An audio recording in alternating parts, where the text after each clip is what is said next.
Msifu Yesu Kristo. Ule mbona mmekaa mbali? Msogee tu hapa. Karibu.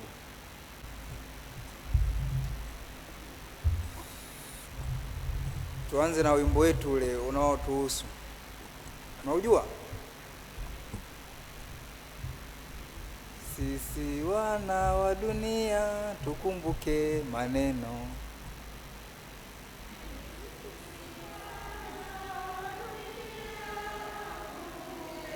Maneno aliyosema Bikira Maria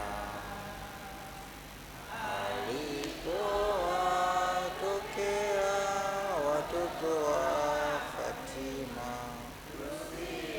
Fransisi na Yasinta. Alisema tusali rozari tupate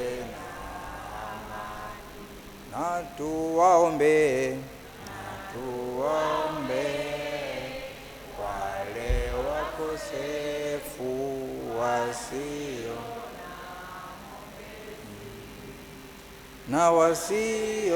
mwamini Yesu Mwokozi, wamuamini ili waokoke. Na huzuni sana kwa matendo yetu maovu, anajua adhabu yetu hivyo anaona huruma sana. Sisi wana wa dunia tukumbuke maneno aliyosema Bikira Maria alipowatokea watoto wa Fatima, Lucia, Fransisi na Yasinta. Alisema tusali rozari tupate amani na tuwaombe wale wakosefu wasio na mwombezi na wasio mwamini Yesu Mwokozi, wamuamini ili waokoke. Atukuzwe Baba na Mwana na Roho Mtakatifu. Salamu Maria, umejaa neema, Bwana yu nawe, umebarikiwa kuliko wanawake wote, na Yesu mzao wa tumbo lako umebarikiwa. Maria mtakatifu, mama wa Mungu, tuombee sisi wakosefu, sasa na saa ya kufa kwetu. Amina. Kwa jina la Baba na la Mwana na Roho Mtakatifu. Tumsifu Yesu Kristo. Hongereni sana wanautume wa Fatima kwa kuadhimisha sikukuu ya Mama Maria, mama wa Fatima. Hongereni sana, makofi na vigelegele. Basi tuliongea na baba pale kuhusiana na siku ya leo, kwanza kwa kuadhimisha misa ambayo tumeshaadhimisha, lakini aliniambia basi katekesi fupi kuhusiana na siku hii ya leo kwa wanautume wa Fatima, lakini pia kwa wanaparokia na watu mbalimbali. Ni jambo jema na nipende kuwapongeza kwa hatua hiyo kubwa kwa siku hii ya leo. Basi mada hii itakuwa mada moja fupi, inasema siri za tokeo la Fatima. Tokeo hilo la Fatima liliambatana na siri. Kuna siri gani? Tutazijua, lakini subtitle yake ni umuhimu wa rozari katika maisha yetu kama moja ya silaha ya mapambano yetu ya kiroho. Siri za tokeo la Fatima Rozari kama silaha ya mapambano ya kiroho katika ulimwengu mamboleo ama leo katika maisha yetu ya kila siku. Bikira Maria baada ya kupalizwa mbinguni na kuwekwa malkia mbinguni, kama tunasali katika mafumbo yale ya utukufu, sio kwamba alipoenda huko basi ikaisha. Aliendelea kutokea ama kurudi duniani kwa namna nyingine na kuwatokea watu mbalimbali. Sasa katika hayo matokeo ni wazi aliwatokea padi katika misa alisema kwamba swali chokonozi, kwa nini anawatokea watoto tu na si watu wazima? Akasema labda kwa sababu ya dhambi na nini, watoto wadogo hawana dhambi. Kiasi inaweza ikawa kweli, lakini pia wakati mwingine kuna matokeo ambayo yaliwatokea hata watu wazima. Na katika matokeo mbalimbali ambayo yaliwatokea yapo mengi ambayo tunayafahamu kama hilo tukio maarufu la Fatima, lakini kuna matukio mbalimbali ya kale zaidi kuliko hilo. Tukio la moja ya sanamu pale ya Mama Bikira Maria kwenye chepo yetu, mama yetu wa Guadalupe huko Mexico, alitokea huko miaka ya 1500. Kwa hiyo matukio mbalimbali ambayo yalikuwa yanatokea yalikuwa na lengo. Kulikuwa na sababu ambayo inamfanya Bikira Maria atokee, na anapotokea analeta ujumbe fulani kwa wale ambao wanawatokea, kisha wale waweze kusambaza kwa watu wengine. Ndivyo ambavyo imetokea katika matokeo mbalimbali, hasa kwa namna ya pekee tukio ambalo tunalisherehekea leo, tokeo la Fatima. Na matokeo hayo ama tokeo hilo la Fatima ni mfululizo wa jumbe mbalimbali ambazo Mama Bikira Maria alikuwa anawapa hawa watoto, na aliwatokea kitu cha ajabu katika vitu ambavyo vinajirudia.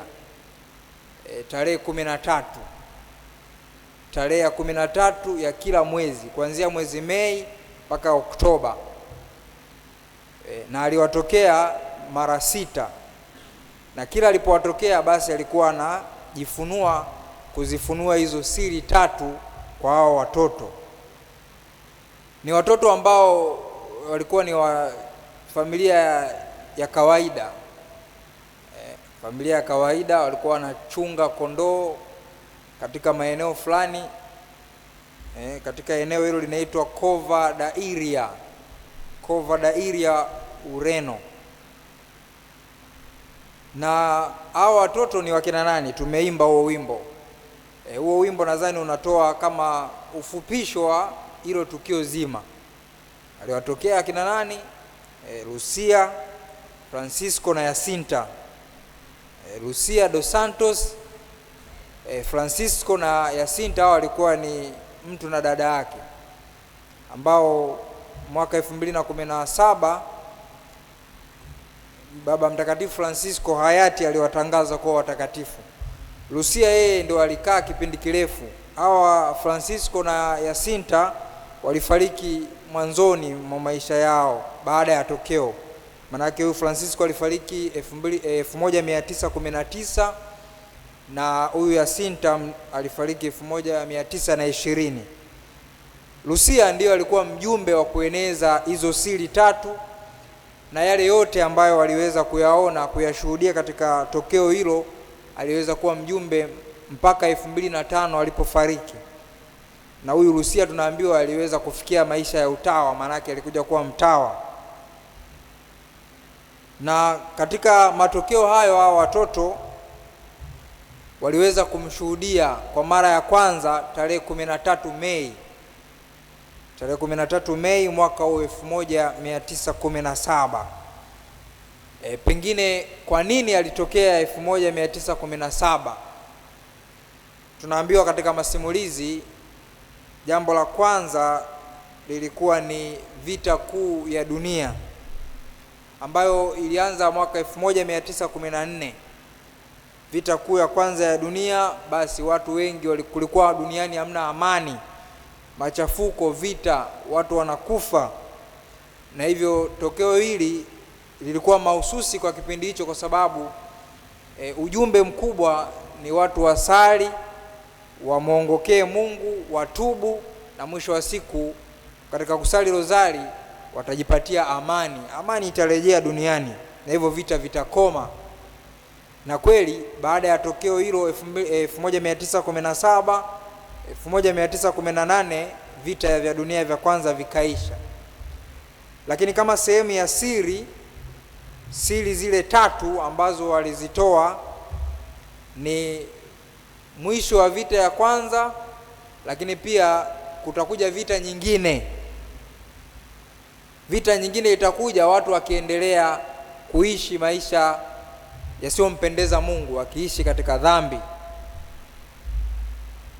Hilo ni jambo la kwanza. Kwa hiyo kwa nini 1917? Kwa sababu ya hiyo vita kuu ya kwanza ya dunia. Na jambo la pili ni mapinduzi ya Urusi. Mapinduzi ya Urusi, nchi ya Urusi ambayo kulitokea mfumo mpya wa maisha uliojulikana kwa jina la kikomunisti, mfumo wa kikomunisti ambao wao walidili na kumweka Mungu kando, kwamba hamna uwepo wa Mungu, hakuna masuala ya imani, masuala ya dini hakuna. Na walisema wale watu ambao wanachangamkia mambo ya imani, mambo ya dini, walikuwa ni kama watu waliotumia madawa ya kulevya. Dini ni kama madawa ya kulevya yanayowalevya watu, na hivyo kwa kupinga kwa nguvu sana masuala ya imani, masuala ya dini. Kama sehemu ya siri hiyo ya Fatima, Mama Bikira Maria aliwatahadharisha kwamba waende wamwambie Baba Mtakatifu wa wakati huo kwamba wajiweke chini ya ulinzi wa moyo safi wa Maria, a consecration to the Immaculate Heart of Mary. Nchi ya Russia, nchi ya Urusi, kwamba wajiweke chini ya ulinzi wa Mama Bikira Maria kwa sababu ya hiyo hali ya kikomunisti, kupinga imani, kupinga uwepo wa Mungu, kupinga dini. Jambo la tatu ni mmomonyoko wa maadili. Kipindi hicho mmomonyoko wa maadili ulishamiri. Watu walikuwa wanatenda vitendo visivyofaa vya kimaadili, ukatili, uuaji na kadhalika. Kwa hiyo ilikuwa ni huzuni kubwa kwa mama yetu, na hivyo moja ya ujumbe ambao aliwapa, wasali kwa ajili ya kuombea amani, lakini pia kwa ajili ya maadili ulimwenguni. Tukio hili la Fatima liliambatana na hizo siri ambazo ni kama title kwamba siri za tokeo hilo. Siri zilikuwa tatu. Ya kwanza, Bikira Maria aliwaonyesha hawa watoto hali ya kuzimu katika bahari ya moto. Wale wakosefu wanaoteseka kule motoni aliwaonyesha, na wao wakaiona hiyo picha inavyokuwa. Kwa hiyo katika mazungumzo na mama yetu wakapata huzuni hiyo. Sasa tufanyeje? Anawaambia salini rozari. Salini rozari kwa ajili ya kuwakomboa wakosefu, lakini pia kujisaidia wenyewe tusije tukaingia huko katika hilo bwawa la moto. Siri ya pili ni vita kuu ya pili na Urusi na nchi ya Urusi, kwamba aliwapa utabiri vita kuu ya kwanza itaisha, lakini pia itaisha kwa sababu mtatumia muda wenu kusali rozari, lakini mkilegea, mkiendelea kwenye dhambi, maisha ya dhambi, watu wakashindwa kutubu, mwisho wa siku kutakutokea vita nyingine. Na sio hiyo tu vita, pia nchi ya Russia itakuwa sababu ya machafuko ulimwenguni. Vita kuu ya kwanza inaisha, baadaye inakuja vita ya pili, na katika vita hiyo ya pili hawa Urusi wanaendeleza hiyo hali ya ukomunisti. Nafikiri mpaka leo ipo hali ambayo watu hawaamini kabisa uwepo wa Mungu. Wapo. Siri ya tatu ni mateso ya kanisa na Papa ama Baba Mtakatifu. Bikira Maria aliwaonyesha kwamba kutatokea madhulumu katika kanisa. Kanisa litapitia mateso, na zaidi sana yule askofu mwenye nguo nyeupe atapigwa risasi, atapigwa mshale katika maono hayo. Ni kitu ambacho kilikuja kutokea baadaye. Mwaka 1981 Baba Mtakatifu Yohane Paulo wa pili alipigwa risasi, lakini alipona kwa maelezo yake mwenyewe kwa sababu ya nguvu ya rozari. Alitumia muda wake mwingi kusali rozari takatifu, na hivyo anavyosema kwamba katika hilo tukio la risasi ni Mama Bikira Maria ambaye alimsaidia kuweza kupona, kwa sababu alipona kama miujiza. Na hivyo hizo siri tatu, maono ya kuzimu, kwamba kuzimu kupo, kuna moto. Watu tukiendelea kubaki katika maisha ya dhambi tutaingia huko. Watu tukikosa kuwa na toba, tukikosa kusali, watu waliopo kule ni hatari. Ya pili, vita kuu ya pili na Urusi, kukoma kwa vita ya kwanza, lakini kutakuwa na vita nyingine. Watu wanapoendelea kuishi maisha ya dhambi, kutokusali, vita zitatokea. Leo hii tunaona kuna vita hivyo. Baada ya hiyo vita ya pili, vita zingine zimeendelea. Vita ya Urusi sio na Russia, Urusi na Ukraine. Hivi karibuni kumetokea vita nyingine tena huko na Irani. Vita mbalimbali zinatokea, machafuko, kukosekana kwa amani. Yote haya yanasababishwa na watu kukosa uongofu, lakini pia kuacha kusali rozari. Na hilo la tatu ni mateso ya kanisa na madhulumu ya kanisa tuseme, na kupigwa risasi ama tukio la kujaribiwa kufa kwa Baba Mtakatifu ambalo lilitokea mwaka 1981. Kwa ndugu wapendwa, matokeo haya ama hizi siri zilizofunuliwa na Mama Bikira Maria zinatupa tahadhari sisi tuendelee kusali na kumwongokea Mungu katika maisha yetu. Tarehe hiyo Oktoba, tarehe 13 Oktoba mwaka 1917 ilikuwa ndiyo siku ya mwisho Bikira Maria anawatokea watoto. Na alipowatokea watoto hao, ujumbe waliueneza kwa watu wakawa wanabisha kwamba nyie mtatokewaje na Mama Bikira Maria. Kitu ambacho kiliwastaajabisha watoto katika kijiji hicho cha Kovadairia Fatima kuweza kuitambua nchi ya Urusi. Kilikuwa ni mshangao kwao kwamba Urusi, hawa watoto wadogo wanaijua nchi ya Urusi, wameijuaje? Kumbuka zamani ilikuwa ni ngumu sana kupata taarifa za nchi za mbali kama ilivyo sasa. Kwa hiyo likawa ni jambo la kushangaza, japo wapo waliokubali kwamba hilo tokeo ni la kweli na wapo ambao walipinga. Sasa Bikira Maria kuwaonyesha kwamba ni kitu ambacho ni cha ukweli, ni mimi nimewatokea, kulitokea muujiza wa jua hiyo siku ya mwisho tarehe 13 Oktoba.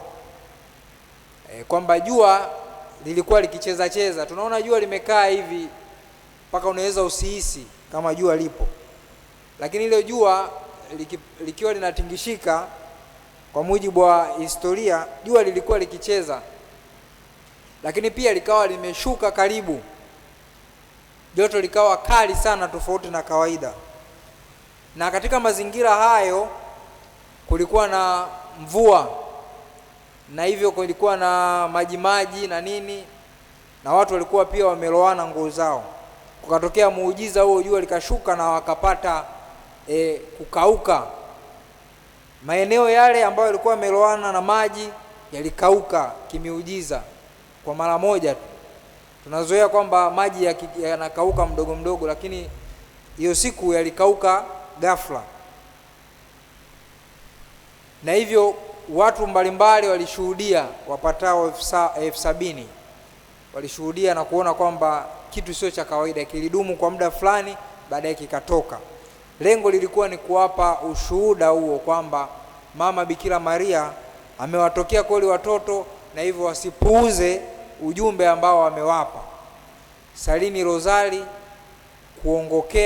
kumwongokea Mungu kwa maana ya toba na kubadilisha maisha yetu. Yote hayo yalikuwa yanatuangaza na kutuletea huo ujumbe. Pengine ujumbe huo wa Fatima unatufundisha nini sisi leo? Tambua nguvu ya rozari katika maisha yako. Ni wazi wana utume wa Fatima, nyewe mnasali rozari kila siku. Kila siku tunasali rozari. Je, wengine ambao sio wana utume tunaichukuliaje rozari ama tunaielewaje rozari? Tukio hili la Fatima linatupa ujumbe kwamba rozari ni silaha dhidi ya mapambano mbalimbali ya kimwili na ya kiroho pia. Rozari tunafahamu, au kama ufahamu, rozari kwa kifupi ni kutafakari maisha ya Yesu na Mama Maria, ama ufupisho wa Injili. Maana ile Injili yote tunavyosali tunatafakari yale mafumbo, ni ufupisho wa Injili yote, kwa sababu yapo yale mafumbo 4: mafumbo ya furaha, uchungu, mwanga na utukufu. Yote hayo ukiangalia ni maisha ya Yesu na Maria. Maanake tunaposali tunaunganisha, ama tunakuwa tunawasiliana, ama tunafanya mazungumzo na Yesu na Mama Maria. Ndio maana hata sala zinazotawala katika hiyo sala ya rozari tunaitaga rozari ya Fatima kwa sababu hiyo. Baba yetu salamu Maria, atukuzwe Baba. Sala ambazo zinatawala. Ina umuhimu mkubwa. Kihistoria ilitokea wapi? Kihistoria mwaka 1214 kwenye mapokeo tunasikia kwamba Mama Bikira Maria alimtokea ambaye alikuja kuwa Mtakatifu Dominiko, ambaye alipomtokea alimuelezea, au alikuja na hiyo kamba pamoja na zile shanga, hiyo rozari ambayo tunaitumia leo kama ishara. Sali rozari kwa ajili ya mapambano dhidi ya uzushi. Wakati huo kulitokea uzushi wa Albigensiani. Wao waliamini katika mambo ya kiroho tu, na waliona mwili kama kitu kibaya. Roho ndo kitu kizuri, mwili ni kitu kibaya.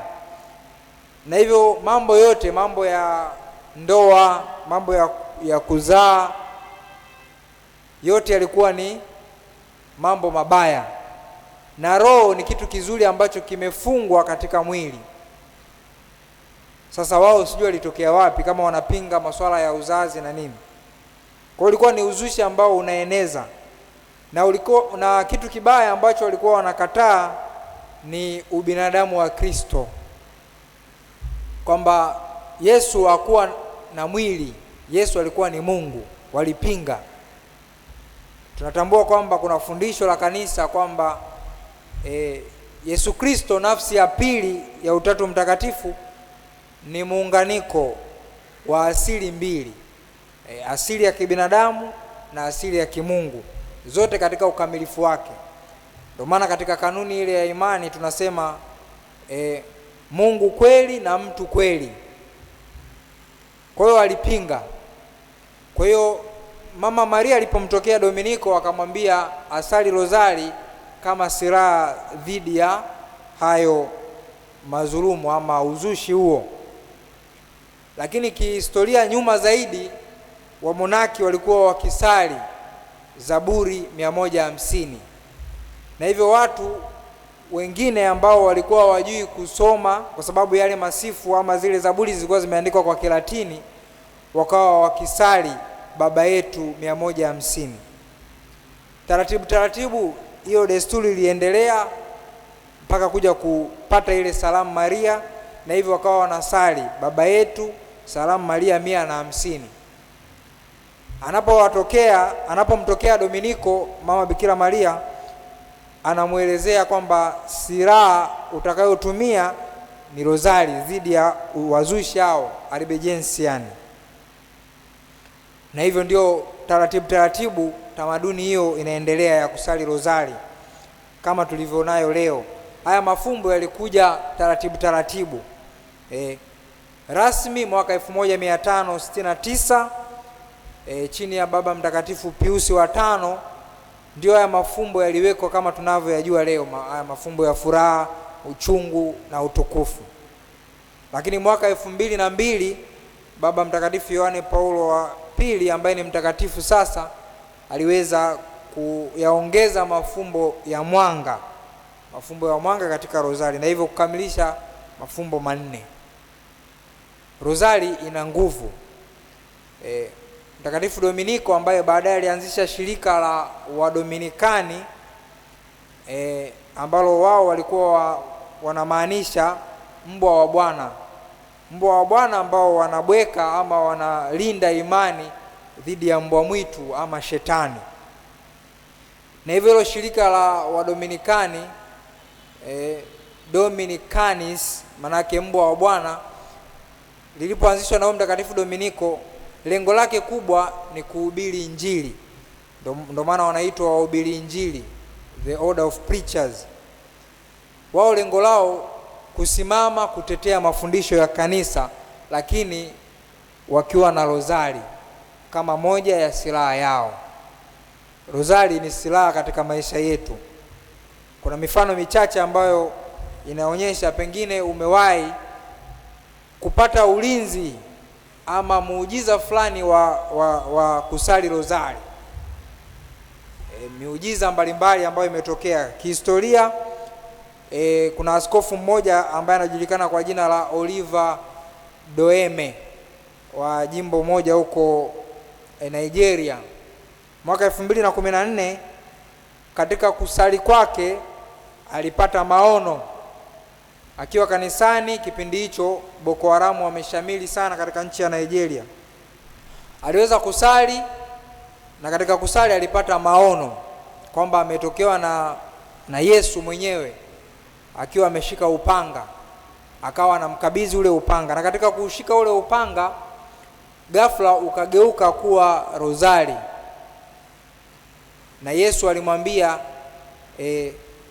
ushindani na adui huyo, bali unashindana na shetani, na hivyo tumia silaha hiyo kukabiliana na hao maadui Boko Haram ambao walikuwa wanapinga Ukristo na waliwaua Wakristo, waliwateka mapadre, watawa na kadhalika. Kwa hivyo akaeneza hiyo ibada ya rozari katika nchi ya Nigeria, kwamba watu wapige magoti wasali rozari. Na kwa sababu hao Boko Haram walikuwa ni watu walikuwa wanaongozwa na adui mkubwa, shetani, hivyo hapambani na Boko Haram kama Boko Haram, bali anapambana na shetani. Kwa nguvu ya rozari, mauaji hayo ama uvamizi wa Boko Haram uliweza kupungua, umeisha kwa kiasi kikubwa. Pengine ni ngao dhidi ya mauti, kulikuwa na mtu mmoja anaitwa Ted Bundy katika chuo kimoja huko nchini Marekani, chuo cha Florida. Katika bweni la wasichana aliwavamia huyo mtu ambaye anaitwa Ted Bundy. Aliwavamia wale mabinti na kuwaua. Lakini alipofika kwa binti mmoja alipata nguvu fulani kubwa ambayo ilimpiga, na hivyo akashindwa kumuua, akakimbia. Walipokuja kumkamata katika kumuoji, wanasema kwamba alikutana na nguvu kubwa katika mwili wa yule msichana, hivyo alishindwa kumuua. Kwa sababu gani? Walipokuja kuchunguza, yule msichana alikuwa, kabla ya kulala, alikuwa anasali rozari, na hivyo walimkuta na rozari mkononi katika tukio hilo. Kwa hiyo ni nguvu ya rozari ambayo ilimuokoa dhidi ya mauti. Rozari kama silaha dhidi ya vita. Pindi ambapo vita inatokea, vita ile ya kimwili, kihistoria, kuna vita ya Lepanto. Vita ya Lepanto ambayo ilitokea miaka hiyo 1571 ni vita kati ya Wakristo na Waislamu. Sasa wale ndugu zetu wa Azam wameonyesha ile movie ya Ottoman. Nadhani wengi mmeifuatilia, sio? Ile movie ya Ottoman. Kimsingi wameigiza tofauti. Ni kwamba ile vita Waislamu ndio walipigwa, walipokea kichapo. Na walipokea kichapo kwa sababu ya nguvu ya rozari. Baba Mtakatifu Pius wa 5 aliwahamasisha watu watumie rozari kama silaha. Ndio maana ukiangalia ile movie unaona wale Ottoman, yule nani sijui kama Sterling, anapigana na watu ambao wana ishara za msalaba, wale ambao maadui, yani wale wanaowaita maadui. Lakini ilikuwa tofauti. Katika vita hiyo ambao nadhani ni maeneo hayo ya Uturuki, Wakristo walishinda kwa nguvu ya rozari. Kwa nguvu ya rozari. Kuna muujiza mwingine wa mama yetu wa Las Lajas nchini Colombia. Mama huyu alikuwa na mtoto wake ambaye alikuwa bubu na kiziwi, na hivyo alikuwa anatamani sana mwanae apone. Katika mahangaiko hayo ya kusali na kumomba Mungu, siku moja ilitokea mvua. Katika ile mvua, kama ilivyo kawaida, tunakimbia kujificha. Walijificha katika pango fulani. Walipojificha katika lile pango, ghafla mama Bikira Maria aliwatokea na hivyo akamponya huyo mtoto, akapona. Na hivyo baada ya kutoweka, ikatokea picha katika pango ya Bikira Maria. Ipo mpaka leo, watu wanaenda kuiji huko Las Lajas. Nguvu ya mama yetu Bikira Maria tunapomkimbilia katika maombi na sala mbalimbali. Sisi leo silaha hii ya rozari inatusaidiaje? Binafsi nina ushuhuda katika sala hiyo ya rozari. Kama kawaida tunasaligi rozari mwezi wa 5 na mwezi wa 10. Mwezi wa 5 upo mahususi au maalum kwa ajili ya mama Bikira Maria. Kwa ajili ya mama Bikira Maria. Heshima kwa mama Bikira Maria huu mwezi wa 5. Na mwezi wa 10 kwa ajili ya heshima ya rozari, ni mwezi wa rozari. Ukija kuangalia hii miezi miwili kuna mahusiano fulani na hili tukio la Fatima. Mama Bikira Maria aliwatokea watoto wa Fatima tarehe 13 mwezi wa 5 mwaka 1917. Na alihitimisha matokeo yake tarehe 13 mwezi wa 10 mwaka 1917. Sio kwa bahati mbaya. Ni kuonyesha umuhimu wa huyu mama, lakini pia umuhimu wa rozari katika maisha yetu. Nilisali rozari katika huo mwezi wa 5 kujiandaa kwenda, ilikuwa ni tukio la kwenda advance baada ya kumaliza form 4 kwenda advance. Katika ule mwezi wa 5 kusali, walianzisha parokiani. Parokia yangu mimi ni Makoka huko. Makoka pale kulikuwa na grotto, wamelitengeneza kama pango hivi. hiyo tukawa tunaenda kusali rozari kila siku katika ule mwezi, na nikaweka nia fulani ya kumwomba Mama Bikira Maria. Ile nia, lile ombi niliweza kulipata baadaye kama lilivyo. Nilimuomba Mama Bikira Maria nikalipata. Baadaye katika safari ya malezi, safari ya wito na nini, nilikuwa nikimuomba Mama Bikira Maria jambo jingine la kifamilia, lilikuja likatimia kwa kupitia sala hiyo ya rozari. Kusali lakini ukiwa na nia hiyo, na sali rozari hii kwa nia hii. Ilichukua miaka kadhaa kuweza kutimia hilo, karibia miaka 8 jambo hilo likatimia. Katika maisha yangu ninatumiaje hiyo silaha rozari? Katika maisha yetu ya kila siku ni wazi tunakutana na changamoto za huzuni, kukatishwa tamaa, makwazo na watu mbalimbali. Katika nafasi mbalimbali unazo kuwa nazo, tumia silaha hii ya rozari kama silaha kuleta amani ya moyo. Ukikosa amani moyoni mwako, tumia rozari. Utakaposali rozari mara kwa mara, utapata hiyo amani ya moyo. Kama ngao ya familia, salini rozari katika familia. Ukisali katika familia, kuna mwandishi mmoja anasema tunaposali rozari kama familia, tunaunganika na kuwa kitu kimoja. Hivi yale mambo ya ugomvi katika familia yataondoka kwa nguvu ya rozari. Ninapokuwa safarini, sisi hapa labda tunatoka hapa kwenda nyumbani, ama kutoka nyumbani kuja hapa, ama kutoka nyumbani kwenda kazini, ama kwenye biashara, ama sehemu yoyote. Unapopata nafasi fulani, pengine upo kwenye gari, ni vizuri ukasali rozari, kwa sababu ni ulinzi mkubwa katika safari. Labda unasafiri kutoka Dar es Salaam kwenda Mbeya ama wapi, hata nchi za nje. Ile moment ukiwa katika chombo cha usafiri, tumia muda huo kusali rozari. Ina nguvu kubwa na msaada mkubwa katika safari. Haimaanishi kwamba unaweza ukasali usipate ajali, inabaki sasa mpango wa Mungu. Wewe jikabidhi chini ya huo moyo wa Mama Maria kwa njia ya sala ya rozari. Katika maeneo yetu ya kazi, katika biashara na kadhalika, katika ugonjwa hospitalini, pengine mtu fulani anaumwa, sali rozari. Hata fungu moja linatosha sana. Rozari ina nguvu katika maisha yetu, na hivyo tusiache kusali rozari. Tujikabidhi kwa Mama Bikira Maria kwa maombezi hayo, na hata tujalia yote ambayo tunayahitaji. Pengine wapo ambao wamepata ushuhuda katika maisha yao kwa nguvu hii ya rozari.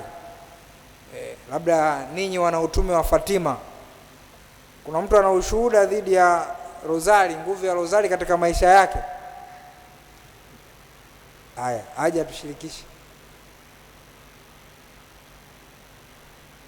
Karibu. Au useme hapo hapo, sasa hautosikika vizuri. Ukaja hapa itakuwa vizuri sababu ya mic. Ushuhuda mfupi.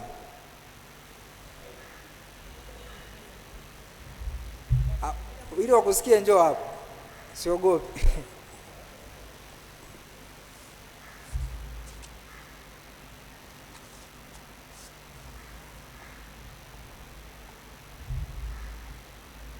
Tumsifu Yesu Kristo.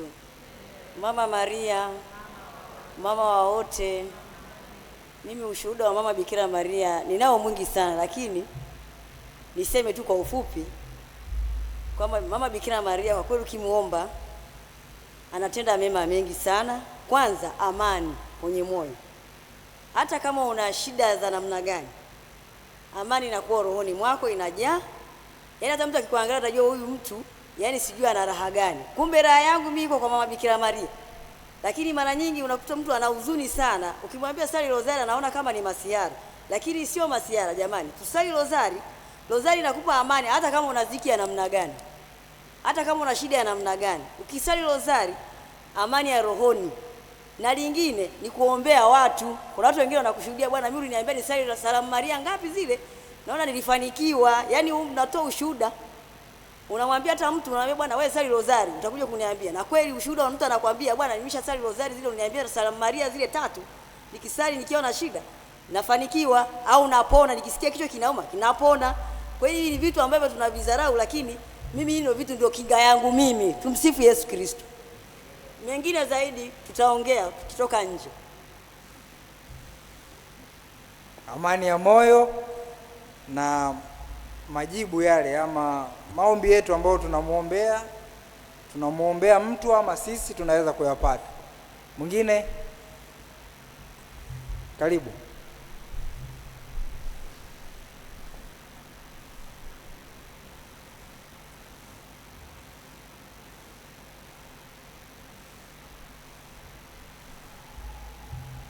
Tumsifu Yesu Kristo. Mimi nitashuhudia kwenye maeneo mawili. Rozari mimi nilifundishwa kusali na mamangu. Tulikuwa tunasali sana rozari tulipokuwa watoto. Na wakati huo mafumbo yalikuwa 3, mara nyingi tulikuwa tunasali rozari 3.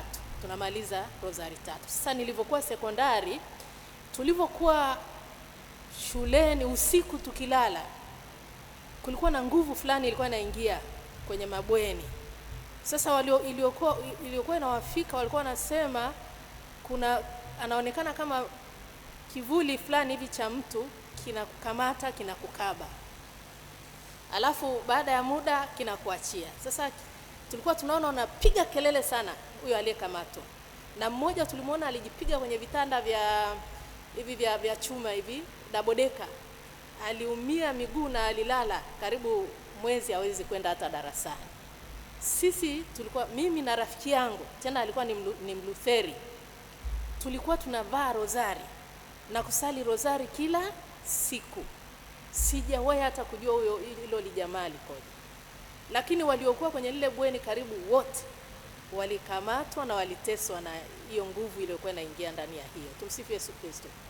Kaushuhuda kingine kadogo, siku moja nikitoka Moi, hospitali ya Moi, akatoka tapeli mle ndani, amewaibia watu, wakamkamata, walikuwa wampiga wamuue.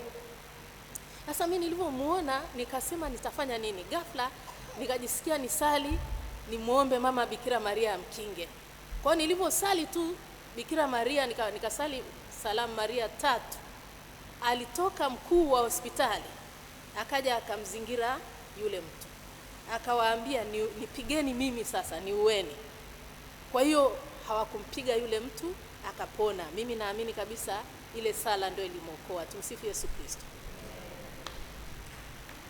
Nguvu ya rozari katika maisha yetu dhidi ya mapepo, dhidi ya mashetani na dhidi ya mauti. Ni kwamba ameokolewa kutokana na mauti. Nimemwona rafiki yangu hapa Magdalena, Maria Magdalena. Karibu unipe ule ushuhuda, uwape ushuhuda wako ule wa ni Kenya Karibu.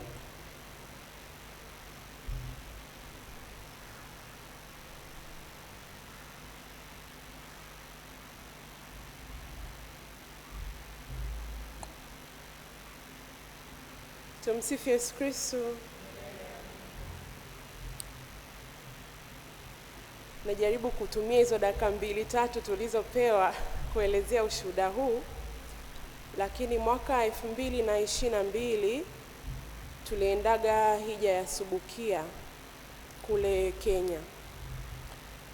Tulivyoenda kule, tunawaga na mlima tunapanda. Ukifika kwenye ule mlima unakutana na hiyo grotto ya mama wa Subukia, na mama wa Subukia alikuwa hana ujumbe. Hakutoa ujumbe. Kwa hiyo ina maana kila mtu anaenda pale anaenda kupata ujumbe wake. Basi kipindi hicho nilikuwa nataka kuingia moyo mtakatifu wa Yesu, lakini nikawa nasema mimi utume wa mama mimi nitaingia moyo. Mama asubiri kidogo. Basi tulienda Subukia, tulimaliza hija yetu, tukapanda kule juu mlimani. Sasa mimi nilipokuwa nimezungumza na mama, kwa sababu nilikuwa kama niko kwenye debate, kwenye kuwa na devotion kwa mama. Kwa nilimwambia tukifika kule Subukia nitajificha sehemu, niambie unachotaka kuniambia. Lakini nikawa kila ninapojificha naona watu wanakuja nyuma yangu. Kila ninapojificha naona watu wanakuja nyuma yangu. Basi mwisho wa siku nikasema, na kuna kitu kilinitokea nilipoingia pale grotto, nilikuwa bubu kwa muda kidogo, sikuweza kuongea chochote. Lakini sikuogopa. Nilisema tu mpaka nikishasikia ule ujumbe wangu na mimi ndo nitaweza kuongea. Basi tulivyokaa pale sikupata ujumbe wangu, kwa sababu ilikuwa kila nikitafuta ule ujumbe watu wanakuja, wanakuwa wengi. Baada ya muda tukawa tunasali matendo ya, ilikuwa ni Alhamisi, tukawa tunasali matendo ya mwanga. Tulivyosali matendo ya mwanga, mimi nikawa nimejificha bado, kwa sababu najua kuna kitu kati yangu mimi na mama, sitaki watu wakione. Kwa nikawa nimejificha, nimegeukia upande wa huko, watu wanaangalia kule wanasali, mimi nimewapa mgongo. Kumbe kuna mtu mmoja alikuja baadaye, mimi sikumuona, nilikuwa nimejifunika hivi kama mama anavyojifunikaga. Tunaambiwa ukienda hija na wewe ujifunike kama mama anavyofanyaga. Kwa nikawa na mimi nimejifunika. Wakati nimejifunika tunasali yale matendo ya mwanga, nikasikia kuna kitu kinatokea kwenye mwili wangu. Yaani kama kuna mtu ananigusa, yani kama mwili wangu sio mwili wangu. Lakini nikawa najua tu ni ile, labda ni ile Roho Mtakatifu. Mimi mwenyewe sikujua kilichokuwa kinatokea. Basi hapo bado siwezi kuongea. Baada ya muda tukamaliza, watu wakasema basi mwenye ujumbe atuambie ili tuanze kushuka. Mimi nikasema hapa sishuki, wakishuka washuke wenyewe, mimi nabaki, kwa sababu hata kuongea siwezi kuongea. Basi baada ya muda watu wakatoa wawili watatu, wakawa na ujumbe ambao haujakamilika. Akaongea sister mmoja akasema mimi nina ujumbe wangu binafsi wa shirika na ujumbe wa wote akatoa. Baada ya kuongea yule sister ndo na mimi mdomo wangu ukafunguka. Nikaongea vitu ambavyo sikujua naongea nini, lakini nikaomba dakika 5 za ukimya ili wote tupate ujumbe. Na kweli wakati dakika 5 tukakaa zetu kimya. Baada ya pale zile dakika 5 tu ilikuwa ni kama unabii umetokea, kwa sababu kila mtu alikuwa anapewa ujumbe wa mwenzake ambao hawajuani. Wewe ukirudi nyumbani kwako 1 2 3, wewe ukienda hivi 1 2 3. Yaani ilitokea kitu cha ajabu sana. Sasa baada ya hapo na binti mmoja ndo akaongea, yule alikuwa ameniona pale nyuma. Akasema wakati tunasali rozari, huyu binti sura yake ilibadilika ikawa ya mama. Kwa mimi kile kitu nilichokuwa na kifeel ilikuwa ni kama mama ananivaa bila mimi kujua. Kwa kuna mtu mmoja aliona ndo akaenda akatoa huo ushuhuda. Basi tuvomaliza ujumbe na mimi mama akaja kwangu. Akuja mwenyewe, akaja na mwanae, kwa sababu ananijua mimi nishasema mimi naenda kwa Yesu, wewe subiri kidogo. Basi akaja akaniambia nimekuja na mwanangu huyu hapa, hamtatindikiwa. Kwa hiyo wale watu wote waliokuwa pale, matatizo yao, shida zao zote, hata kaa tuache, hatutakaa tutindikiwe divai. Kila siku yeye anabaki anatuombea. Basi baada ya pale safari nikarudi, kufast forward kidogo, hatimaye nikaingiaga Moyo Mtakatifu. Kwa mama bado nikawa niko kawaida, kama Mkatoliki wa kawaida, tuachagi devotion kwa mama. Lakini cha ajabu ni kwamba nilipoingia Moyo Mtakatifu, Yesu mwenyewe akanipeleka kwa mama. Maana yake ni kwamba hauwezi ukafika kwa Yesu bila kupita kwa mama. Kwa mimi shortcut zote nilizokuwa najaribu kutumia hazikuwa shortcut, nilikuwa nahangaika, lakini shortcut kwa Yesu ni kupitia Mama Maria. Yeye mwenyewe anakufikisha moja kwa moja kwa mwanae. Tumsifu Yesu Kristo.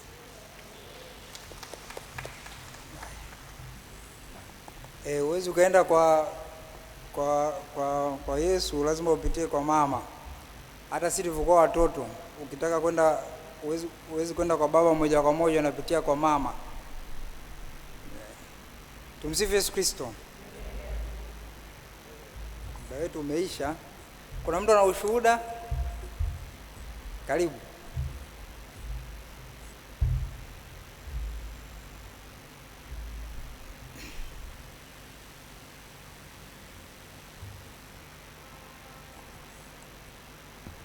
Tumsifu Yesu Kristo. Kwa ufupi nitazungumzia mambo mawili ambayo kiukweli ni ushuhuda mkubwa ambao daima nashuhudia hata kwa watu wengi niliopata kupitia Rozari Takatifu. Sina muda mrefu sana tangu nimeingia kwenye desturi ya kusali Rozari kila siku. Nakumbuka nimeanza mwaka 2024 tu. Na sababu ya hayo, nakumbuka mwaka huo niliingia kwenye ugomvi mkubwa na waajiri wangu. Kazi ambayo nilikuwa naifanya kipindi hiko. Kweli kuna makosa fulani niliyafanya, lakini kulikuwa kuna makosa kati yangu na system iliyokuwepo na waajiri wangu. Ni story ndefu ambayo pengine inaweza isiwe rahisi kuielewa, lakini niliingia kwenye kesi kubwa ambayo nilikuwa natakiwa kuilipa ofisi yangu ya zamani karibia milioni 10. Na kesi ilipelekwa mpaka Central Police. Ilikuwa ni kipindi kigumu sana kwenye maisha yangu, kwa sababu nilikuwa najiambia mbona sioni kosa langu, lakini nimeingia kwenye kesi kubwa kama hii. Basi nakumbuka na father mmoja ambaye ni rafiki yangu, nilimfuata nikashare naye hii story. Akaniambia sali Rozari. Kwa kipindi kile sikuweza kumuelewa, yani kwa sababu mimi nilikuwa natapatapa na hangaika nafanya nini kutoka kwenye kesi, kwa sababu nilikuwa naona kesi imefika mpaka Central Police. Sijawahi kwenda polisi hata siku moja kwenye maisha yangu. Alafu then ghafla nimepelekwa kesi yangu Central Police. Kwa hiyo nikajikuta kweli nimefikia kwenye ile pointi ambayo nimenyoosha mikono na subiri Mungu afanye. Either kweli nipelekwe sijui mahakamani nilipe au nifanyaje. Na mimi polepole nilikuwa sipendi kusali Rozari. Nilikuwa naona uvivu kusali Rozari. Nikaanza kusali Rozari polepole, kwa sababu kama alivyokuwa anasema padri, hata amani moyoni nilikuwa sina. Nakuja hapa kanisani unasali, sifungui mdomo kutoka kwa jina la Baba mpaka kwa jina la Baba, kwa sababu akili yangu haipo muda wote, nilikuwa nawaza ambayo yatakwenda kunitokea. Basi nikaanza kusali Rozari. Saa nyingine nikiingia grotto au chapo siwezi hata kusali, nalia. Ilikuwa ni kesi ambayo ilidumu kama miezi 2-3. Lakini kwa maajabu ambayo mama alinitendea, yule mpelelezi wa ile kesi mwenyewe baadaye alinitafuta akaniambia, mdogo wangu, nitakusaidia.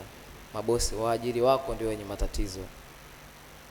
Ulikuwa ni muujiza mkubwa ambao mpaka leo nashangaaga, sijui ni kitu gani kilifanyika. Yeye mwenyewe yule mpelelezi wa ile kesi mpaka leo ni rafiki yangu, alinipigia na sengine tunapiga story, ananiambia waajiri wako kila wakija hapo wananionga milioni 1, milioni 2 nikupoteze wewe. Sijui, akaniuliza wewe ni Mkristo? Nikamwambia mimi ni Mkristo. Dhehebu gani? Nikamwambia Mkatoliki. Nikamwambia unaonekana tu ni Mkatoliki, usiache kusali. Nikamwambia sawa. Nikaendelea kusali na kusali na kusali. Ilifikia sehemu waajiri wangu wenyewe ndio waliokwenda Central kuifuta ile kesi wao wenyewe. Kwa hiyo ni shuhuda ambao siwezi kusahau. Huyo polisi mpaka leo ni rafiki yangu, tunapigiana, tunapiga story. Ananikumbusha ambavyo nilikuwa nikienda nalia mbele yake, nilikuwa naogopa mapolisi. Kwa hiyo ni ushuhuda ambao kiukweli siwezi kusahau. Lakini lingine, Rozari imekuwa msaada mkubwa sana kwangu kama kijana, na tunafahamu changamoto za ujana na kuishi usafi wa moyo. Na huyo padri pia aliniambia maana kusali Rozari ukiwa na mahangaiko ya kuishi usafi wa moyo, kwa sababu Bikira Maria ndio ubingwa wa usafi wa moyo, ndio ubingwa wa kutunza usafi wa moyo. Kwa hiyo kama unatamani kuishi usafi wa moyo kama Bikira Maria, jitahidi usali Rozari. Unaweza kuwa na mahusiano sawa, lakini ikawa ni mahusiano ambayo wote wawili mnaishi usafi wa moyo. Na kiukweli na ushuhuda huo, nipo kwenye mahusiano kweli, lakini Mungu mwema, licha ya kuwa kwenye mahusiano lakini tunajitahidi sana kuishi usafi wa moyo, na ni kupitia nguvu ya Rozari Takatifu. Tumsifu Yesu Kristo. Hongera sana. Katikati ya maswaibu na majanga, Mama Bikira Maria anatusaidia. Kaka Nkonyoka, vipi? Wewe una ushuhuda wa rozari? Maana wewe ndio unatuongozeaga pale kila siku. Tumsifu Yesu Kristo. Nina shuhuda nyingi kuhusiana na Mama Bikira Maria. Labda niongee mawili tu. Ushuhuda wa kwanza ni wakati nikiwa mdogo. Bahati mbaya mimi nilipoteza wazazi wangu nikiwa bado mdogo. Kwa nakumbuka mama yangu alifariki nikiwa darasa la 5. Alafu baba yangu alifariki nikiwa kidato cha kwanza. Kwa kipindi hicho nikaa naishi na dada yangu. Kwa tulipofika nilipokuwa baada baba kufariki, mimi na dada yangu ambaye sasa hivi ni mkurugenzi wa chuo cha St. Maximilian Tabora, tukaeka nia ya kusali novena ya mwaka mzima ya kwenye kitabu cha Mtakatifu Brigida wa Sweden, na mojawapo ilikuwa ni maombi kwa Mama Bikira Maria. Kwa tuliweka malengo kama familia, na tulikuwa tunaamka saa 9 usiku kusali kwa muda wa mwaka mzima. Na hivi naweza nikashuhudia kwamba maombi yote ambayo tuliyaweka kipindi kile yametimia, na ni kwa nguvu kubwa ya Rozari Takatifu. Ushuhuda wa pili, nikiwa Tanga, nikiwa nafanya kazi Tanga. Kama familia yetu tulipata mtoto wa pili wa kiume. Yule mtoto alivyozaliwa alikuwa vizuri kabisa. Sasa ikatokea ghafla akawa anapata majipu. Tukawa tunasema hiki ni nini? Kwa tukampeleka, kuna hospitali moja pale Tanga ni nzuri, tukapeleka kwa daktari. Wakafanya full blood picture na nini. Majibu yakaja yakanipa hofu. Yakasema inabidi mpeleke Dar es Salaam kwa ajili ya kufanya check up zaidi. Maana alipata kama jipu la kwenye kwapo. Basi mimi nilimchukua mtoto nikiwa peke yangu, na yule mtoto nilikuwa nimelala tu kwenye zulia hivi. Nikaa nasali.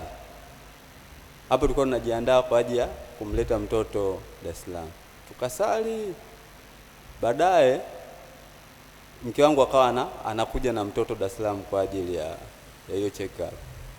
Kumbe wakati naendelea kusali, wakati anakuja amechukua usafiri anakuja, katikati ile jipu likali limepasuka. Kumbe ikajulikana kwamba ni jipu la kawaida. Kwa hiyo hata ile safari akafika akarudi. Sasa hiyo ilikuwa ni mwanzo tu, lakini bado nikaa nawaza hivi hii changamoto ni nini? Sasa kwa kuna safari imeandaliwa kwenda kuhiji Kibeo kwa Mama Bikira Maria wa Kibeo. Dada yangu akaniambia kuna safari ya Kibeo kwa ajili ya kwenda kuhiji.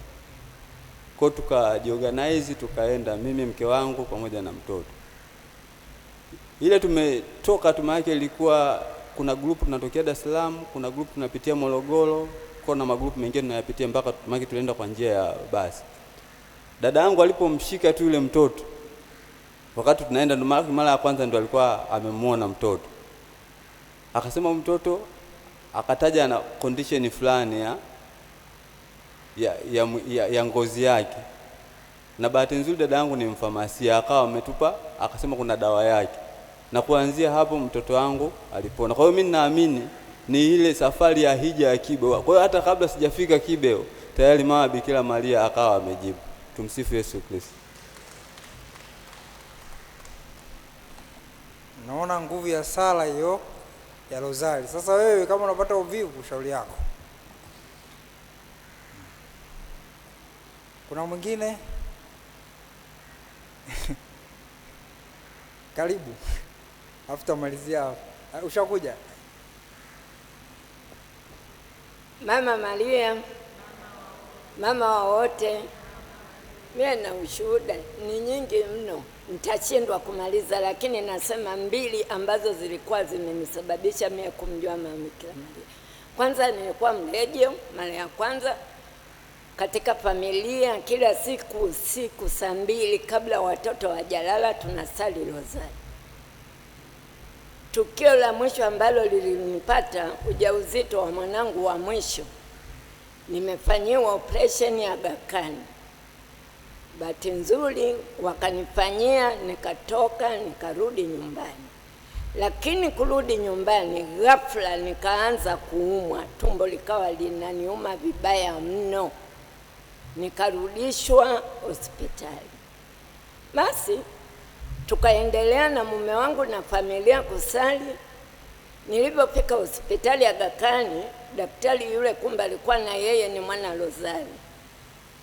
Akaniona na sali, akaja pamoja na mimi tukasali. Hapo nina hali mbaya. Wakaja madaktari wakasemaje, wewe hatuwezi kukufanyia operation, wewe ni wakufa. Kipimo kinaonyesha uwezi kupona. Tumechelewa kwa sababu nilikuwa na uvimbe tumboni, walikuwa hawajautoa wakati wanampasua mtoto, kwa hiyo umepasuka, umeenea, yani uchafu umeenea tumboni.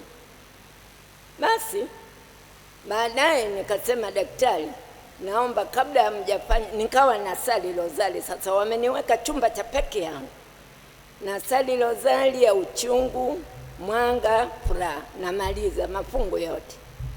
Litania nilikuwa nasali.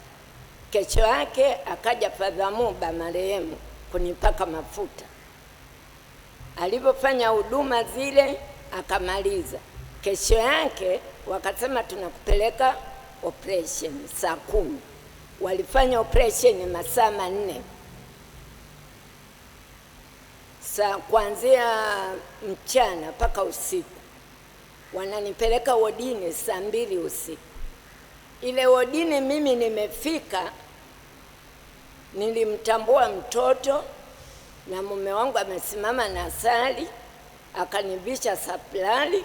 Niliagiza saplali, niliacha nyumbani, akasali rozari akamaliza. Kutoka pale nikawa sina fahamu siku 29.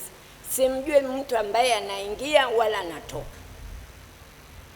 Mume wangu na familia lakini walikuwa wameendelea kusali na kufunga novena. Siku ya 29, maajabu ya Mwenyezi Mungu. Hapo wanasema huyu dada anakufa na nesi moja. Usiku saa 9 kanitokea mama bikira kasema, amka, nyonyesha mwanao. Ile natizama hivi amevaa nguo, ananipa alama ya msalaba, akapotea. Nikasema mbona unapotea? Sikusikia sauti nyingine. Pale pale nikaamka, nikamuita dada yangu ambaye nilikuwa nakaa naye. Nikasema, dada, naomba maji ya baraka nini? Dada kaogopa, akasema ni nini? Nikasema nimemwona mama nasema nimnyonyeshe mwanangu analia njaa. Dada kapiga magoti, akaanza kusali. Akasali, akaenda kwa nesi. Nesi alikataa katu. Akasema maji hayo yatampeleka kuondoka, usimpe. Labda nimpigie daktari simu. Alipompigia daktari simu, daktari yule alikuwa ni mwana rozari, akasema mpe. Mimi mwenyewe nilikuwa nimefunga kwa ajili yake, mpe. Aliponipa maji yale, nikainuka na kutembea. Maajabu ya Mwenyezi Mungu. Sasa mimi nilikuwa sielewi chochote. Nyumba ninayokaa yule mama akawa kama kichaa.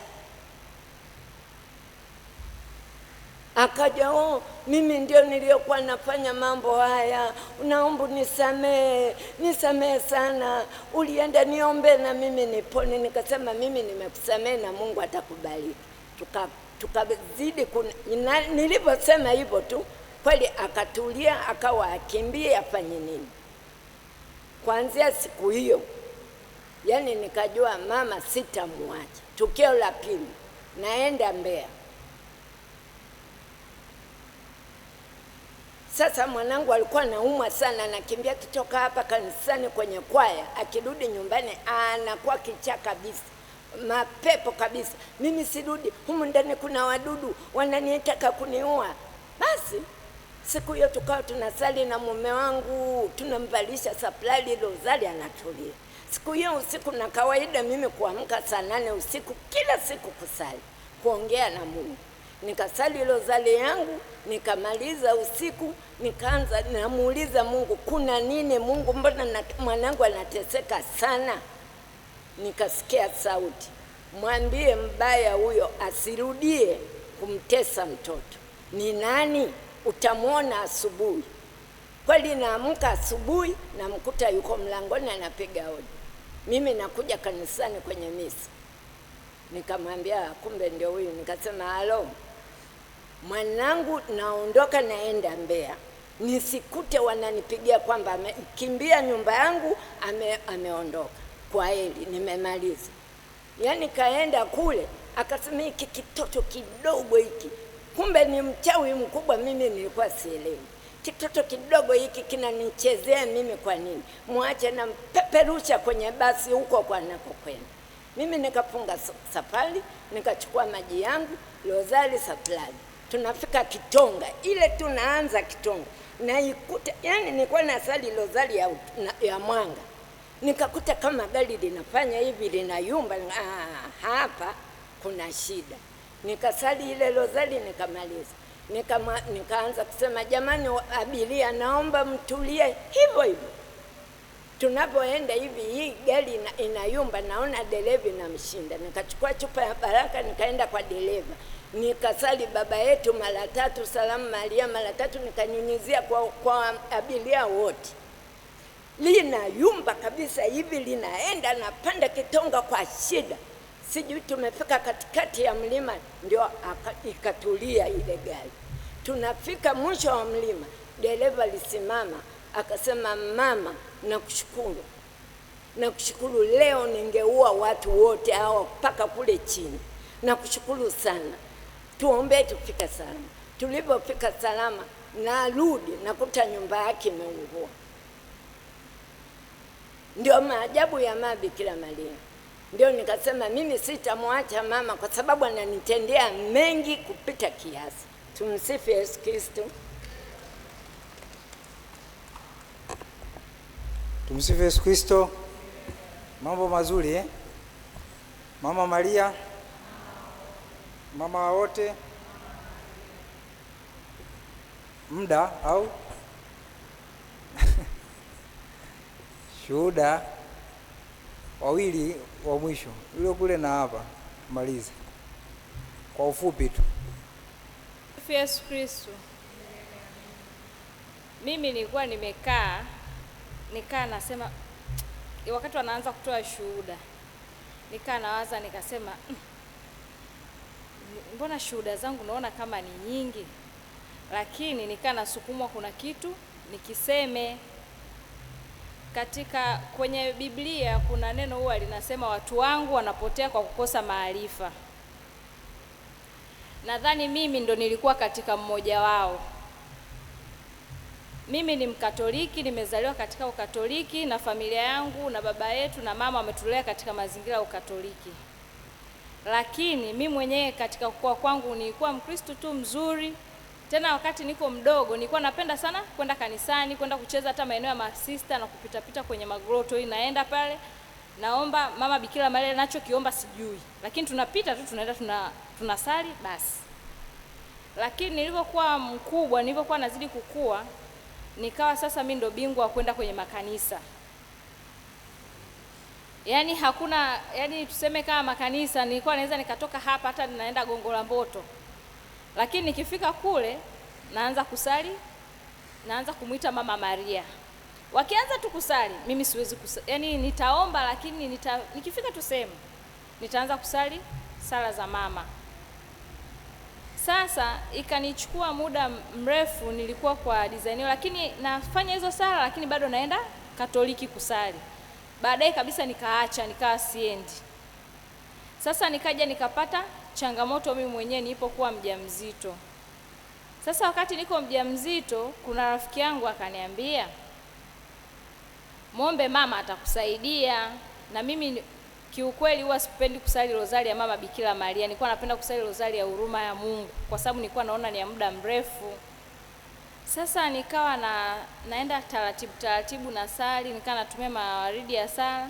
Sasa baadaye nikajikuta naanza kuzoea rozari taratibu. Nikaenda hivyo na sali. Sasa nilikuwa namuomba sana mama, nilikabidhi kila kitu kwa mama.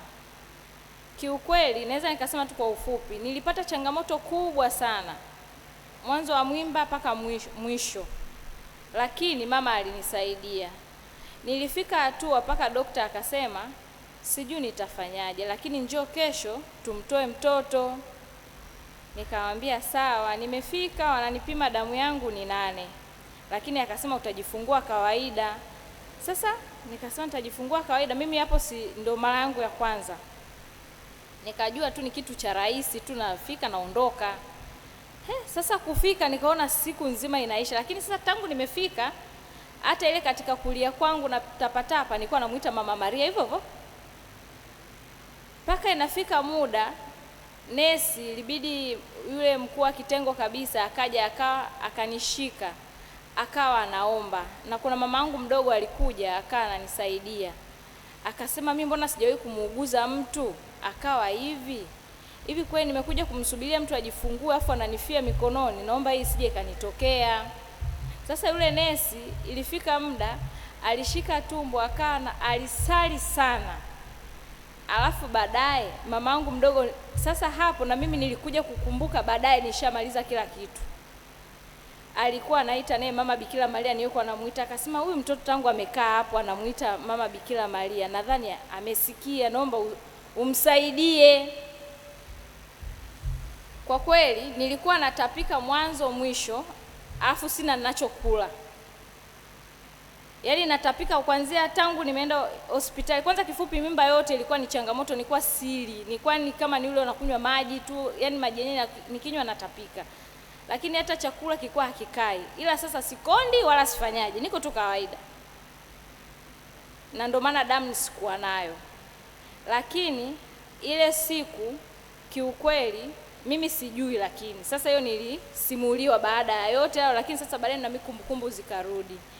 Nilijifungua kawaida na hiyo damu 8, sikuongezewa, sikufanywa chochote. Alafu baadaye ikaja ikakaa sawa, ila nesi na mama mdogo, na mamangu huyo mdogo yeye ni Muislamu, akasema Mama Maria amekusaidia sana kwa sababu ulimuita sana tangu unafika hapa. Kwa hiyo naweza nikasema ilikuwa ni ushuhuda wa kwangu ambao sikuwahi kutegemea, na nilimshukuru Mungu. Afu baadaye nikaja nikasahau, nikawa naishi maisha yangu hayo, naenda tu kanisani, lakini siku nikipata nafasi naenda kwenye michepuko yangu hivyo hivyo. Lakini sasa ikafika muda nikakaa stable, nikawa nasali hivyo hivyo kanisani kama kawaida, sala za Mama Maria, lakini sio kiivo, kwa sababu nilikuwa naona zinanipa muda mrefu sana, na mtu akiniambia tusali rozari naona kama ananichelewesha, nasema itachukua muda mrefu sana. Lakini nikaenda, ilivyofika mwaka 2023 niliuona ukuu wa Mama Bikira Maria kwa kusali tu hivi kawaida. Alinitoa katika kipindi ambacho ni kigumu kukielezea, siwezi nikakisema, yani ni cha kwangu binafsi, lakini aliniponya ugonjwa ambao yani sina cha kusema, kwa sababu mazingira niliyokuwa nafanya kazi yalikuwa ni yale ya kukaa pool. Sasa kumbe ilifika muda ule ugonjwa ulikuja kufumuka, mimi sijui, lakini sikuwahi kulala kitandani wala kufanya chochote mpaka nilienda India nikatibiwa. Nimefika kule ndo nilipojua kuwa sasa nimepata changamoto hii. Kufika huku nikaanza dozi. Baada sikuwahi kulala hata siku moja, lakini kwa maombezi ya Mama Bikira Maria nilipona, na sikuwahi kujua ilikuwaje, lakini na hiyo alinisaidia father mmoja hata kufika huko hospitali. Kwa nilipona kabisa na sikuwahi kupata changamoto tena yoyote ya magonjwa mpaka leo hii. Na kingine, yule dada pale Maria Magdalena, kuna ushuhuda ameusema kuhusu kwenda Subukia. Sasa mimi alinisimulia, nikasema yaani unajua unaweza kuwa unasali hapa wote unajua hizi shuhuda zote tunakuwa tumezisikia, lakini kuna mwingine anaamini huko amini. Sasa ndo bado nilikuwa ni mimi. nilimsikiliza nikawa excited, lakini nikasema watu siku hizi wanajua kutudanganya, hivi vitu ni ukweli? Na hapo yani sio kwamba ni rafiki yangu, yani tulikuwa tunakaa tu katika kuongea mambo ya Mungu, amekuwa akitusaidia sana katika yani tuseme katekesi, tuseme anatusaidia kutufanyia. Sasa aliniletea na zawadi ya maji muda mrefu. Sasa siku tena alimtuma mtoto wake mpelekee maji, na hatujazoeana atufanye chochote. Mimi nikaachukua ile maji nikaweka, natumieaga tu saa nyingine najibariki mwenyewe na sali na bariki hata usiku mule ndani basi. Lakini hakuwahi kunisimulia. Sasa mimi mwaka jana nilipata changamoto ya kwangu binafsi. Na hiyo changamoto nilikaa nayo mimi mwenyewe. Sasa yani nilikuwa nikihangaika na nahangaika nifanyaje, lakini kila nikilala naona picha ya mama Bikira Maria. Simuoni yeye, naona picha, yani picha tu kama picha hii ya kawaida. Sasa nikasema labda natakiwa nisali nimuombe yeye. Sasa nikawa najaribu tu hivyo kidogo kidogo. Nasali baadaye naacha. Sasa hivyo fika mwezi wa 5 nilipata nguvu ya ajabu. Sikuwahi kusimama kusali rozari hata siku moja. Alafu hata ule msalaba wangu ulikuwa mwepesi sana. Na hata ulivyopotea sijui umepoteaje. Sasa ndo pale nikaa nasema mimi mbona na kiu ya kuwa nasali rozari. Kuna kitu gani na mimi nimfanyie mama? Lakini nataka nione mimi ushuhuda wake wa macho, so wa kuwa anasema nimeota nimefanyaje. Nataka nione wa macho, yani physically. Hata huwa kusimuliwa nahisi kama vingine tunakuwa mtu anaweza kawa ameongea labda amedhania amefanyaje. Yani kiukweli alinisimulia sio muda mrefu sana. Ila nikasema ongera, Mungu anakupigania, anakutetea na mama. Lakini kiukweli na mimi naweza nikakwambia mbele ya madhabahu hapa, niliupokea lakini sikuuamini. Sasa ilipofika Januari mwaka huu nikasema sasa na mimi ngoja nijaribu nione inafikaje hiyo kama wenzangu inavyofika. Sasa automatic nilichokifikiria nilikisahau, nikawa nasali tu vizuri. Kiukweli muujiza wa kwanza niliupata hapa St. Peter. Huu sio wa kusimulia wala nini. Nilikuwa nasali tu vizuri, siku natoka hapa kwenye chepo, nasema niondoke. Nilitoka, sasa sikujua ni kitu gani. Nilisikia harufu nzuri sana ya maua. Yaani maua nikasema sasa nikaa naangalia, nikasema kuna gari limemwaga maua hapa. Sasa kila nikiangalia sioni chochote. Naendelea kushuka ngazi hadi kwenye parking, kwa kuna harufu nzuri sana. Ila sikuelewa ni kitu gani. Kwa hiyo nikasema sijui ni kitu gani. Nikaendelea hivi kote yaani kuna harufu nzuri, yaani sema kuna harufu sio ya perfume. Ni nzuri sana ila nilikuwa sielewi ni kitu gani. Nikatoka nikaondoka, nikamfuata Father Mroso nikamwambia. Akafurahi akaniambia ni ishara ya mama. Nikasema sawa, nikamshukuru Mungu, nikasali, nikaondoka. Sasa baadaye na mimi pia nikapanga safari ya hija, na mimi huyo dada akanisaidia. Sasa na mimi silikuwa simuamini. Na hata niko njiani naenda huko Subukia, nikaa nasali tu vizuri na muomba Mungu, nikasema naenda nikikute nisikute. Sitaacha kusali na sitarudi nyuma. Kiukweli tumefika siku ya kwanza, nikafurahi, nikalala tu vizuri. Kesho yake nikasema itakapokuwa ndo hivyo hivyo, nikasema hivi yaliomo yamo. Sasa tunaendelea tunasali. Kiukweli paka namuogopa mama, na baadaye nilimuomba msamaha sana, na ndio maana nimekuwa kila siku nikikaa nasema sitakuja kurudia kufanya hichi kitu. Na mimi nikasema nitawasa na wenzangu, mtu akitoa ushuhuda wowote upokee na ushukuru, kwa sababu kuna siku yako nayo utafika. Kiukweli siku ilifika, na sisi tuliopanda mlimani, kile kitu nikasema sijawahi kuona kile kitu tangu nimezaliwa. Ni muujiza ambao hauwezi kufanywa na mtu yoyote. Tulikuwa tunasali tu njia ya msalaba, tukamaliza, tukafika kule kuna visima, tukanawa, tukaomba. Sasa tukaanza tena kusali, tunaimba. Kuangalia hivi juu jua lilibadilika, na kubadilika kwake ni ile ambayo unaliona afu lilishuka. Lilikuwa lina rangi ile ya blue. Rangi ya mama tunayoiona hii ya blue sio rangi hii, ni blue nzuri sana, siwezi hata kuielezea. Sasa niliangalia hivi, maombi niliyoenda nayo sikukumbuka hata moja.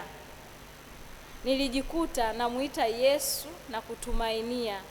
Ukatokea utepe kwenye ile jua, kwa kuna utepe mweupe. Ghafla ikapita rangi ile ya huruma ya Mungu. Nilimshukuru Mungu sana. Tangu hapo nikasema sitarudi nyuma na Mungu anisamee. Nilienda nasema watu wanakuwa saa nyingine wanatuambia tu, lakini nikamuomba Mungu anisamee, na mama nilimuomba msamaha, mpaka leo nazidi kumuomba msamaha huku namshukuru. Kwa hiyo Maria, mimi muujiza wako sikukubali, lakini mama naamini ameshanisamee na nilienda kuungama. Na ni kweli nilikuwa kama ile wa Fatima, wale ambao hawakuamini wakaonyeshwa.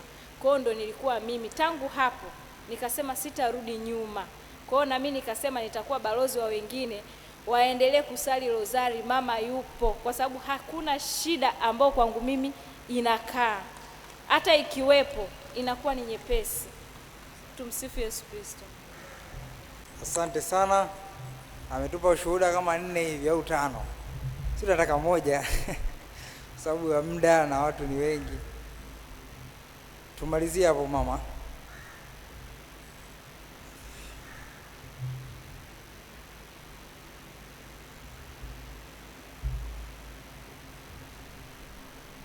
Msifu Yesu Kristo. Kwa jina naitwa Hilda Makungu. Mwaka 2016-17 nilikuwa na matatizo ya pressure sana na nikawa natibiwa Aga Khan, lakini ghafla tu nikaamua kwenda kupata usaidizi zaidi Muhimbili. Nikawa na attend Jakaya na nikawa nimepangiwa nilazwe kwa ajili ya kufanywa kipimo cha masaa 24. Wakati tuko kwenye foleni tunasubiri nikamwone daktari ili nipangiwe odini, tukakutana na mama mmoja analalamika sana. Huyo mama alikuwa na mtoto mdogo wa miaka 4 wakati ule au 6, miaka 6 sorry. Alikuwa na tatizo la matundu mawili kwenye moyo, na akawa anasema umaskini huu. Basi kwa sababu mimi nilikuwa naumwa wala siku take interest. Sasa baadaye baada ya kumwona daktari tukawa tumeambiwa tukae sehemu tusubiri kupelekwa odini. Tulivyoenda hiyo sehemu ya kusubiri tukakutana tena na huyo mama analalamika tena, umaskini huu. Mume wangu akamuuliza, ni kitu gani, mbona unalalamika sana? Akasema, mtoto wangu ana matundu ya kwenye moyo mawili na tunatakiwa tulipe hela 2 milioni ili afanywe operation, lakini mimi sina hela. Sasa niliposikia 2 milioni na mimi nikiwa ninaumwa nikaona wala siwezi kumsaidia chochote. Basi mume wangu anajaribu kuongea naye, mimi nikamwambiaje, muamini Mungu na ikiwezekana nenda kwenye vyombo vya habari ukaombe msaada. Akasema, mimi nimetoka Magu wala sikujui, yani sijui Dar es Salaam. Nikaona tena hii kazi, nikamwambia basi wakati tunamwamini Mungu tusali rozari. Hapo imagine ni Muhimbili Jakaya. Kwa hiyo tukaanza kusali rozari. Kwa sababu ya muda tukasali rozari ya huruma ya Mungu. Mimi nikawa naanzisha tunasali. Yaani mtoto yule alikuwa anaumwa, moyo unapepea, yani kama kitambaa kinapulizwa hivi na feni. Kwa hiyo kuna wakati akasimama akanipa nimshike. Mume wangu akasimama mlangoni asije akatukimbia. Basi tukasali, tumemaliza. Yaani wakati wote tunasali hakuna mtu yote aliyeingia mpaka tulivyomaliza ishara ya msalaba. Yani tulivyomaliza ndio watu wakaanza kuingia. Kitu ambacho nilifanya, nilichukua tu namba zake za simu, akasema mimi naenda wodini na ninaondoka. Basi alivyoondoka na sisi tukaenda zetu wodini. Kufika wodini, nikamsimulia wifi yangu, alikuja kuniletea chakula. Nikaambia tumekutana na mama huyu na huyu hivi. Nikaambia kama unaweza tumsaidie hata kupata wafadhili. Akasema basi, akachukua contacts zile. Yule dada akaondoka na mimi nikalazwa. Kesho yake nikafanywa vipimo vyangu, nikaruhusiwa. Lakini kabla ya kuondoka, kuruhusiwa, yule dada akanipigia simu kwamba amepigiwa simu kesho yake, alitafutwa kwamba arudi, kwa sababu ilibidi aondoke aende zake Mbagala ili arudi kwao Magu. Lakini siku ile hakuweza kulala yule mtoto kwa ajili ya hali yake ilikuwa mbaya sana. Akaniambia nimeambiwa nirudi hospitali. Alipangiwa afanywe operation. Kwa hiyo akaambiwa atoe hela aliyokuwa nayo. Na bahati nzuri yule dada wifi yangu naye akawa ameenda kutafuta hela, akapata 500,000. Kwa hiyo ile ikawa ndio kama advance, ndio ikamsababishia aanze ili afanywe operation. Lakini kitu nakumbuka, nilimuuliza huyo mtoto anaitwa nani? Akaniambia anaitwa Rosie Mistika. Nikamuuliza amebatizwa? Akaniambia hajabatizwa. Nikaambia basi anatakiwa abatizwe kabla hajaingia kwenye operation. Akaniambia mimi simjui mtu, naomba unisaidie. Kwa hiyo mimi nilivyotoka hospitali nikaenda pale Muhimbili, nikamtafutia padri. Kwa sababu alikuwa na wagonjwa wengi sana, wakashindwa kumbatiza, ila wakampa maelekezo, ile kumbatiza kwa nadhani dharura inaitwa. Wakamwambia akimaliza operation ataenda kumalizia kupakwa mafuta na nini. Na kweli siku yake asubuhi, usiku ule akambatiza, na yule mtoto ndio alikuwa wa kwanza kuingia kwenye operation. Operation yake ilikuwa ya masaa kama 6. Lakini wanasema hakuna mtoto aliyeamka vizuri kama yule. Aliamka vizuri na akaendelea vizuri. Baadaye akaniomba tena nimsindikize kwa ajili ya kumalizia ubatizo.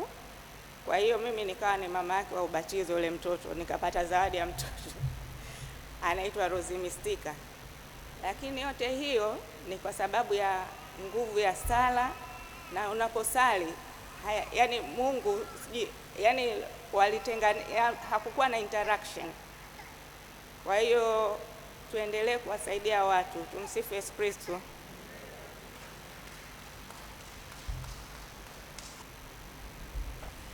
Mama Maria. Basi mimi nawapongeza kwa semina na shuhuda mbalimbali ambazo mmezitoa, sehemu ya kujifunza na kutuongezea imani zaidi katika ibada kwa heshima ya Mama Bikira Maria, kwa namna ya pekee nguvu ya Rozari Takatifu. Mkaribishe baba hapo kama ana neno la kusema, si ni wewe au nani, kwa niaba ya tuweze kuhitimisha.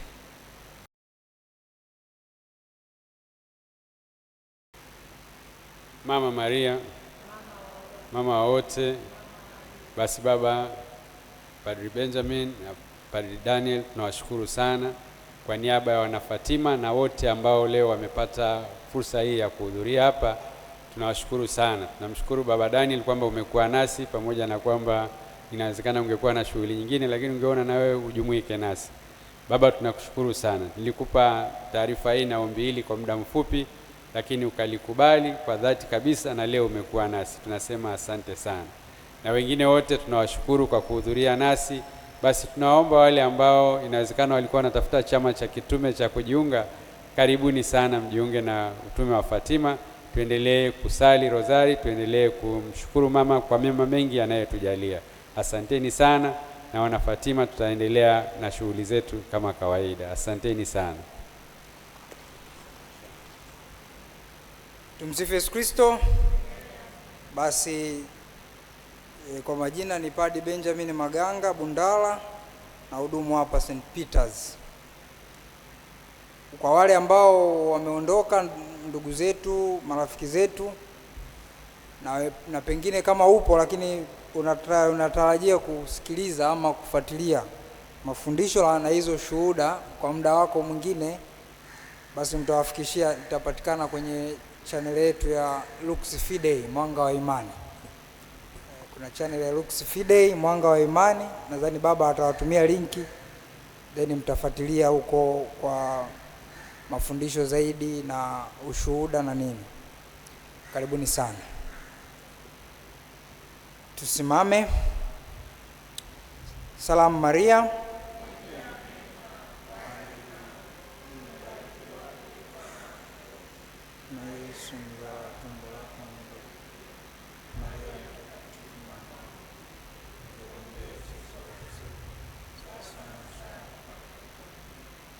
Bwana awe nanyi. Awabariki Mungu Mwenyezi, Baba na Mwana na Roho Mtakatifu. Nendeni na amani.